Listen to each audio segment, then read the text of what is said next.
ସମସ୍ତଙ୍କୁ ନମସ୍କାର ଜୁହାର। ଆମର 80ତମ ସ୍ୱାଧୀନତା ଦିବସ ଉପଲକ୍ଷେ ଆମର ମିଠାପୁର ନିର୍ବାଚନ ମଣ୍ଡଳୀର ସମସ୍ତେ ମା ବାପା ଭାଇ ଭଉଣୀ ଗୁରୁଜନମାନେ ଏବଂ ଶୁଭେଚ୍ଛୁମାନଙ୍କୁ ମୋ ତରଫରୁ କୃତଜ୍ଞତା ଏବଂ ଶୁଭେଚ୍ଛା ଜଣାଉଛି।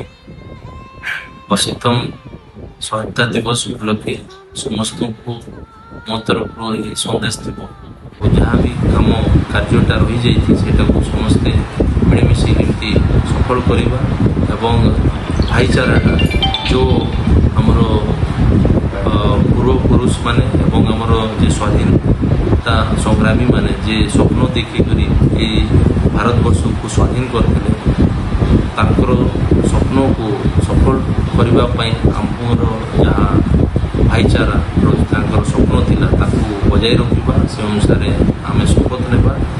ସେଥିପାଇଁ ସମସ୍ତଙ୍କୁ ଆଉ ଥରେ ମୋ ତରଫରୁ ଶୁଭେଚ୍ଛା ଏବଂ ଅଭିନନ୍ଦନ। ଜୟ ହିନ୍ଦ, ଜୟ ଭାରତ। वन्दे मातरम्।